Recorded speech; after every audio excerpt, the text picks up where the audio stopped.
النهارده هنسافر 4 ساعات ونص بس عشان نتفرج على فيلم ذا اوديسي. النهارده هنروح واحده من السينمات ال 40 بس اللي موجودين في العالم، مفيش غير 40 سينما بس في العالم اللي بيعرضوا فيلم ذا اوديسي زي ما هو اتصور بالظبط. والنهارده هنروح واحده منهم، هل بقى يستاهل ال4 ساعات ونص دول ان احنا نسافر لهم ولا لا؟ تعالوا ما نشوف. انت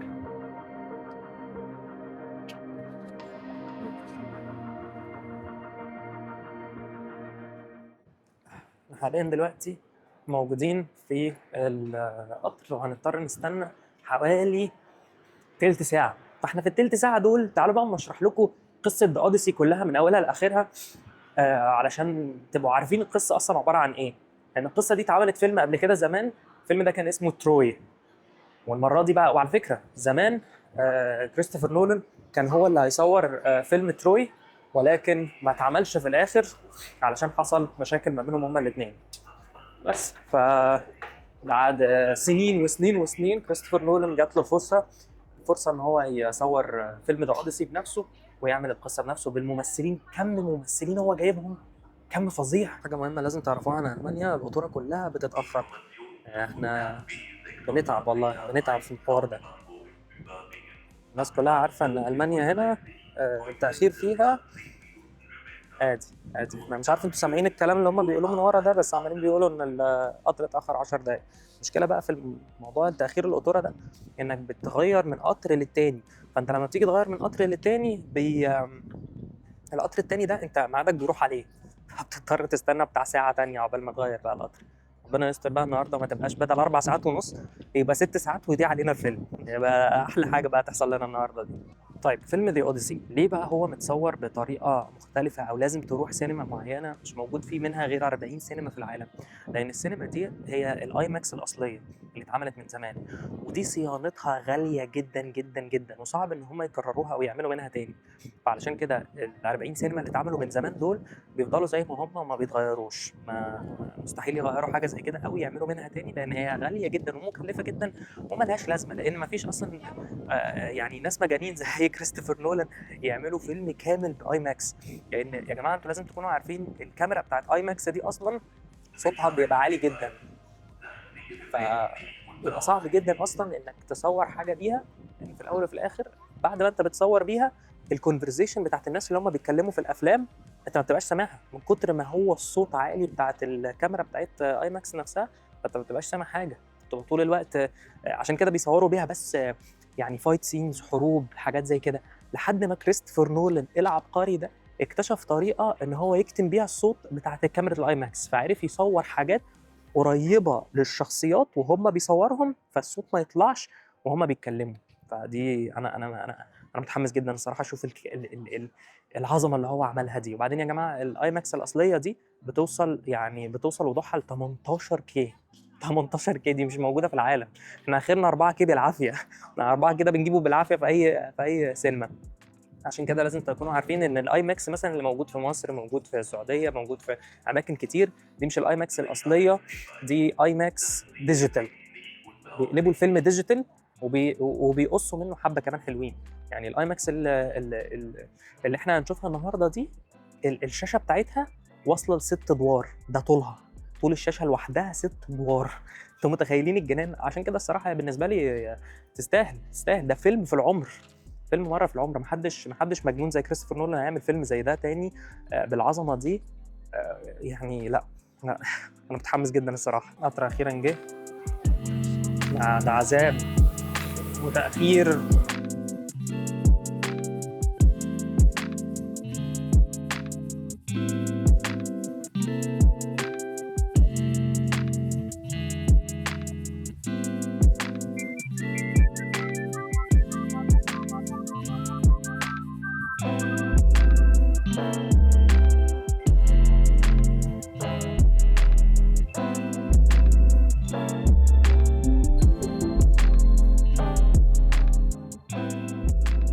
احنا دلوقتي في مصيبه.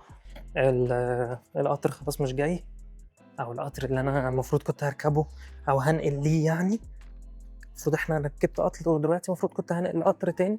القطر التاني دوت ما لحقتوش او مش هنلحقه علشان القطر اللي احنا كنا فيه اتاخر. فكده انا هوصل نص ساعه متاخر، يعني هوصل هضيع اول 10 دقايق من الفيلم. انا متضايق جدا، انا متضايق جدا. ما كنتش متخيل يعني بعد التعب ده كله والسفر ده كله في الاخر افوت اول 10 دقايق من اهم ايفنت واهم فيلم بالنسبه لي. مش عارف دي هنعملها ازاي اصلا ال10 دقايق دول. مشكله احنا اوريدي مفوتين اصلا ماتش النهائي. ماتش النهائي اصلا مفوتينه، اللي هو المفروض الارجنتين واسبانيا. يعني مش كفايه ان احنا مفوتين ماتش الارجنتين واسبانيا نهائي كاس العالم، مش مفوتينه يعني، بس مفوتين اول تقريبا برضه 10 دقايق منه، كمان هيفوت مني اول 10 دقايق من الفيلم. يعني حاجه صعبه جدا والله العظيم. مش عارف بقى هنعمل ايه. كل ده علشانكم على فكره، كل ده علشانكم، أو علشانكم، علشان اوريكم الفرق الشاسع اللي ما بين الاي ماكس العاديه والاي ماكس الكبيره، او علشاني برضه. ما انا كده كده هستمتع، بس المشكله ان انا هستمتع في وقت غريب جدا، ان انا هيضيع عليا كده ماتش واول 10 دقايق من الفيلم. تعالوا بقى اما احكي لكم في السريع كده المريع، طالما احنا واقفين ومستنيين كده في ال10 دقايق دول. قصه ذا اوديسي. ذا اوديسي بتتكلم عن حرب كانت معموله اسمها تروجن وور. اوديسيوس اللي هو اصلا بطل القصه دي كلها، بعد ما الحرب خلصت، القصه بقى بتحكي عن صعوبه وصوله من بعد الحرب لبيته. طبعا هو عنده مراته وابنه. طبعا ابن مراته هي ان هاثاواي، وابنه المفروض بيلعب الشخصيه دي توم هولاند، والمفروض هو بيحاول يوصل لهم. طبعا هو بعيد جدا عنهم، وهو الرجاله اللي حوالين مراته كانوا بيحاولوا ان هم ياخدوا مكانه. طبعا هم كانوا بيحاولوا يقنعوها ان هو مات خلاص، وانت المفروض تختاري حد تتجوزيه دلوقتي، برضه عشان الورث وعشان قصص كتيره جدا. فهي فضلت عندها الثبات ان هي يعني والامل ان هو يرجع لها. وطبعا في الاخر رجع لها، بس قبل ما يرجع لها كان بيحاول بقى يرجع. كان كل الالهه ضده، يعني واحده من الالهه سيرس اسمها تقريبا، كانت بتحاول برضو تحبسه في الجزيره اللي هو كان فيها. هي كانت بتحبه جدا وما كانتش عايزه تسيبه. طبعا اتبسط فتره وقعد فتره معاها في الجزيره، وبعد كده حس ان هو لا، انا بضيع وقت كده، انا محتاج ارجع دلوقتي لمراتي وابني. وبعد كده برضه حصل نفس الحوار. بوسايدن، واحد من الالهه، آلهة البحر، أو مش عارف بشرحها لكم إزاي. كان المفروض هو السبب برضو في إن هو يتعطل في السفرية بتاعته دي. وبعد كده في الآخر قدر إن هو بعد يتغلب على كل الحاجات اللي حصلت دي وقدر يوصل له. طبعا كانت قصة طويلة جدا، أنا قصرتها لكم قوي لحد ما، فيها تفاصيل كتيرة جدا، بس أنا مش عايز أحرق لكم قوي. بس هو ده المعنى، هو ده المغزى منها. أنت لما تدخل على أوديسي هتفهم إن أنت على سكوت. لما تدخل في حد تقريبا عرفني. لما تدخل ذا اوديسي المفروض القصه كلها بتتكلم عن وصوله من بعد الحرب للبيت، والمشاكل بقى اللي بيشوفها. طبعا بيشوف برضو كولوسس اللي هو واحد من اكبر، هو الوحش الكبير اللي احنا دايما بنشوفه ده، اللي بعين واحده، عين كبيره واحده كده محطوطه في النص، وهو ضخم كبير جدا. فهي قصص كتيره جدا كده بيحاول هو ومشاكل كتيره هو بيشوفها في الطريق بتاعه لحد ما وصل لعيلته. طيب احنا ركبنا القطر دلوقتي، بس احنا متأخرين جدا اصلا، متأخرين جدا، متأخرين موت. لأن القطر اللي احنا راكبينه ده هو المفروض القطر البطيء مش القطر السريع. فاحنا بدل ما نركب قطر هيودينا بتاع حوالي ساعة ونص، القطر ده هيودينا في ساعتين ونص.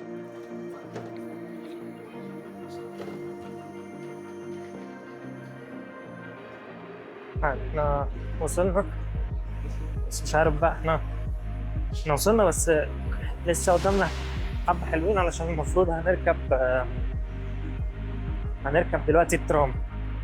مشكلة الترام انه هيوصلنا متأخر، بس هو مفيش غيره. وسيلة المواصلات الوحيدة اللي دلوقتي هتوصلنا هي الترام. متضايق قوي، انا متضايق قوي. 5 ساعات ونص سفر عشان في الاخر نضيع اول 10 دقايق من الفيلم. والله حرام، بجد حرام. كده بقى احنا لسه عايزين نشوف انهي ترام هنركبه. ماشي، احنا كده تقريبا وصلنا خلاص، المفروض مستنيينه. انا متضايق قوي. ده طبعا ده الترام يا جماعه، انتوا عايزين تشوفوه. ده المفروض هيجي اللي جاي الناحيه التانية، ده المفروض هو ده اللي هيجي الناحيه دي. الترام جه الحمد لله. بجد انا مش مصدق والله انه كان مكتوب ان هو مش هيجي.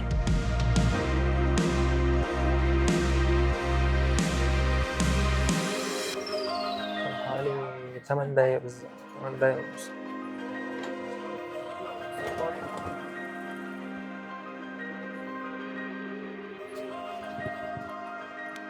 كله بيجري عشان كله متأخر، كله عمال يجري. Hi, wo kann ich die Odyssey finden? Für alles klar. Und Snacks auch? Perfekt, danke schön. وصلنا. المشكلة إن أنا اشتريت سناكس.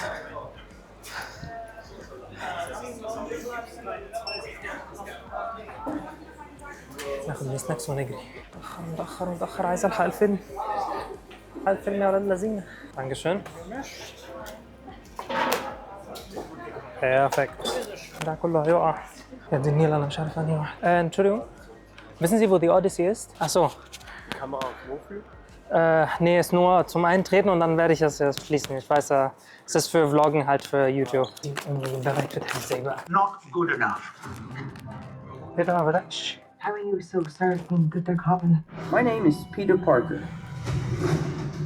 but I'm also Spider-Man. Final semester at my طلع لسه ما بدأش What do you think he's actually watching? See that little box up there? This is your TV. Maybe you could squeeze a fridge through that. Now, that one, that's a big cinema screen. But maybe you could drive a freight train through it. But that's nothing. Through this screen, you could fly a real Boeing 737 MAX.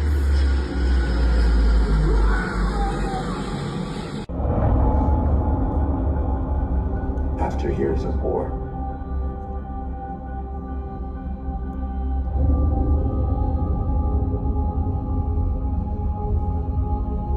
no one could stand between my men.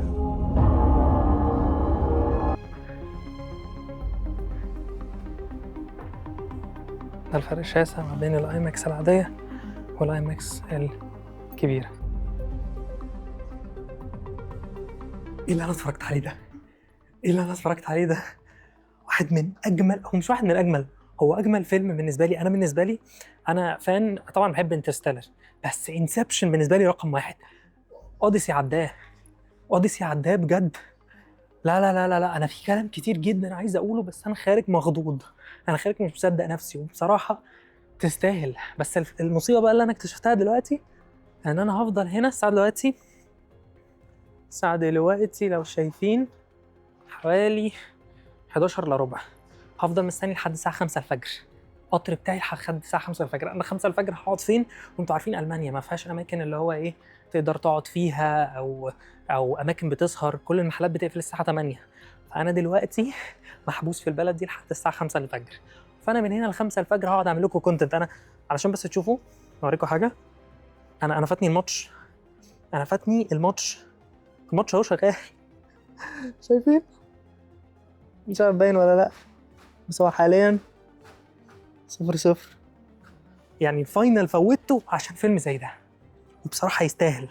الفاينل لحد دلوقتي 0-0 والدقيقه 70.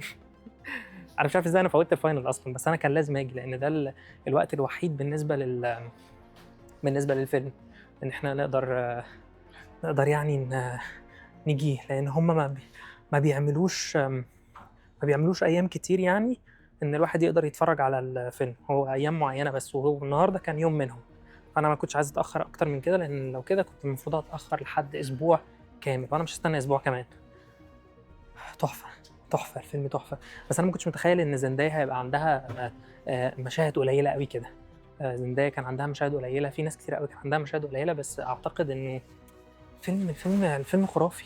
وبعدين انت الحاجات اللي معموله من غير سي جي اي، فتحس ان انت بتتفرج على فيلم حقيقي، بتتفرج على حاجات حقيقيه. انا مش عارف ازاي عملوا كولوسس ده اصلا من غير سي جي اي، يعني الضخم اللي بعين واحده ده عملوه ازاي من غير سي جي اي، انا مش عارف.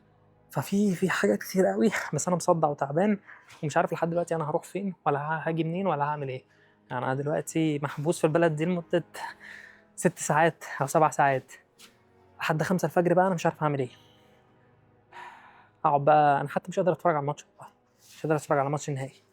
هقعد بقى، انا مخضوض اصلا من الفيلم، فانا هقعد بقى. وبعدين السكرين نفسها السكرين خرافيه، سكرين تفرق وتستاهل. فانا هقعد بقى اعمل لكم فيديو محترم كده، يعني تكمله الفيديو ده، اشرح لكم كل حاجه كانت موجوده في الفيلم، واحساسي عامل ازاي ما بين الفرق ما بين الاي ماكس العاديه والاي ماكس الكبيره ال 70 ملم. ايه ده بجد اللي احنا اتفرجنا عليه ده. صوره اخيره بقى للسينما كده قبل ما نمشي، عشان انا مش هاجي السينما دي تاني خالص. انا اول واخر مره اجي السينما دي. انا جيتها علشان بس فيلم اوديسي، ومفيش فيلم في الدنيا هيعرف يتخطى اوديسي بالنسبه لي. 0-0 75 دقيقه 75 0-0. اتوقع ان الماتش ده هيخلص 1-0 لاسبانيا.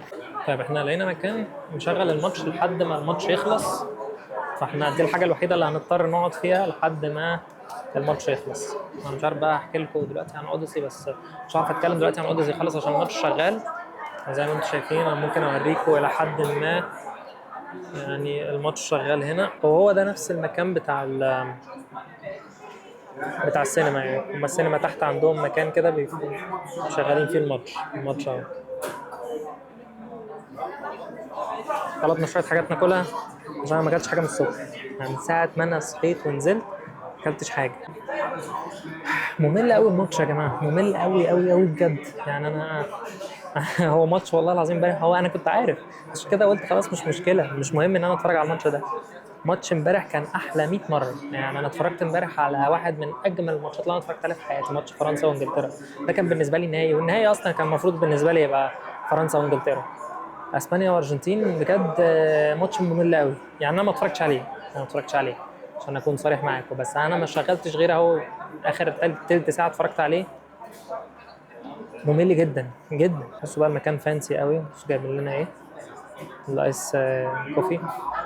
جبنا ايس كوفي، ربنا يستر بقى ايه ما يوجعلناش بطننا ده، لان انا ما اكلتش حاجه من الصبح ساعه ما صحيت وانا ما حطيتش حاجه في بقي. الناس كلها مبسوطه. كارت احمر، كارت احمر، كارت احمر لإنزو فرنانديز. كارت احمر لإنزو فرنانديز.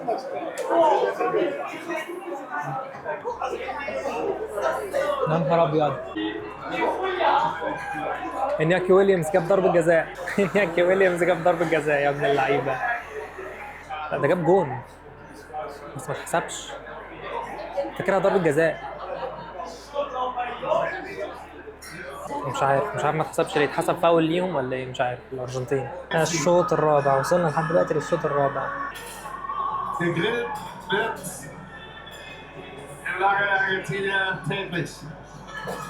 كده احنا وصلنا للشوط الرابع، والارجنتين ما عملتش خطوره او هجمه واحده بس على اسبانيا لحد دلوقتي. اسبانيا يعني متحكمه في المباراه بطريقه غريبه جدا، وانا لحد دلوقتي مش قادر استوعب هو جون انياكي ويليامز ما اتحسبش ليه بجد. هو ما اتحسبش ليه يعني؟ هو التمثيل اوتاميندي ده مش المفروض يطرد عليه زي ما اتطرد امبولو في سويسرا والارجنتين؟ مش المفروض هو اللي يطرد ودلوقتي تتحسب ضربه جزاء كمان؟ انا مش فاهم والله العظيم. كرة انياكي ويليامز دي اللي قولوا لي يا جماعه في الكومنت، يمكن انا اللي ما شفتهاش، ومش اصلا انا مش مركز برضه في الماتش قوي، فقولوا لي يمكن انا ما شفتش حاجه. هو كرة انياكي ويليامز دي فعلا فاول للارجنتين، ولا زي ما انا عينيا قالت لي ان هو كان بيمثل؟ مش عارف. تعال عندنا 15 دقيقه لحد دلوقتي، 15 دقيقه كمان وبعد كده الماتش ينتهي. اخر 15 دقيقه. فاموس فاموس. خلاص اخيرا اخيرا اخيرا اخيرا اخيرا كده المباراه انتهت خلاص. كده المباراه انتهت، واسبانيا مش هتحل الارجنتين. اسبانيا مش هتحل الارجنتين. خلصت فاموس. انا كنت اتوقع الماتش هيبقى كده، وانا قلت الماتش هيوصل لثالث ورابع، شوط ثالث ورابع، واسبانيا هتكسب 1-0. الى حد ما توقعتها صح، بس كنت خايف شويه ان الارجنتين تعمل العوده بتاعتها، بس الحمد لله ده ما حصلش. لسه مخلص اهو يا جماعه. دلوقتي انا بصور بالموبايل دلوقتي مش بالكاميرا، عشان الكاميرا فصلت مني. مش عارف اصور لكم اي حاجه تاني من دلوقتي، فانا هضطر ان انا رايح دلوقتي الساعه 1:15. لسه هستنى حوالي 4 ساعات لحد ما الباص اللي بعده يجي تلت ساعة لحد المين ستيشن، فاتمشى تلت ساعة لحد المين ستيشن، وهناك بقى هضطر استنى بتاع 3-4 ساعات لحد ما القطر اللي بعده يجي، اللي هو القطر الأولاني يجي بتاعي، اللي هو الساعة 5:30. الجو برد أصلا وأنا ما عملتش حسابي وما جبتش أي جواكت، بس فأدينا أهو. يوم صعب، بس يوم انا عملته عشانكم والله، علشان اوريكم الاكسبيرينس، اوريكم كل حاجه اقدر اصور لكم. ناس كتير قوي قالت لي اعمل كده عشان احنا عايزين نشوف السينما ونشوف شكلها عامله ازاي. هروح اتقتل نوم، مش عارف انزل لكم الفيديو ده امتى، المفروض انزله بسرعه بس ده محتاج اديتنج كتير قوي وكاتس وحاجات وبتاع وانا ما نمتش ومش شايف قدامي. ممكن في الطريق وانا مروح دلوقتي اعمل لكم الاديت وانزل الفيديو على طول، مش عارف. ومش عارف اصلا ايه اللي انا هحطه في الفيديو وايه اللي انا هعمله. ده اول مره اعمل لكم فلوج كامل كده، لان انا مش بتاع فلوجز، انا عمري ما جربت اعمل فلوج في حياتي. قولوا لي بقى في الكومنتس لو عجبكم الفلوج. و انا لسه عندي كلام كتير قوي عايز اقوله عن اوديسي اصلا، انا حاجات كتير قوي اللي وريتها لكم في الاخر دي كانت عشان الفاينل، فحاجات كتير قوي عايز اتكلمكم فيها عن اوديسي. طيب تعالوا نحلل سوا كده فيلم ذا اوديسي. دي احسن فرصه دلوقتي ان احنا نتكلم فيها سوا، ان انا اعمل لكم ده كالختام بتاع الفيديو بتاع النهارده، عشان مش هعرف اصور لكم بعدين. ده اوديسي. بص، انت لو بتحب السينما وبتحب معنى السينما ومعنى انك تتفرج على فيلم متعوب فيه، انت هتستمتع باوديسي جدا. لو انت ليك في افلام مارفل وافلام بقى السي جي اي وافلام بقى الاكشن والدراما الكتير والحاجات دي كلها، كل ده هتلاقيه جواه، ولكن بطريقه واقعيه جدا. يعني انا بتفرج، هي طبعا قصه ذا اوديسي اصلا قصه وهميه، انا بتفرج عليها حاسس ان هي حقيقيه، حاسس ان هي قصه حقيقيه، حاسس ان انا بتفرج على حاجه حقيقيه. التمثيل 10/10. يعني انا كنت متخيل مثلا توم هولاند هيبقى عامل زي بيتر باركر شويه كده وبيمثل زي سبايدر مان، لا، بيمثل طفل اول مره يتحط في موقف ان هو لازم ياخد قرار وياخد الليدرشيب بتاعت المكان، وان هو يبقى برنس، وان هو يبقى امير مكان ابوه، وان هو ما يفقدش الامل. ولما شاف ابوه اتاثر. وزندية ظهرت في 5 ثواني من كل يعني كل نص ساعه تظهر لنا 5 ثواني. وجودها اصلا مدي وجود كل شخصيه مدي معنى للفيلم.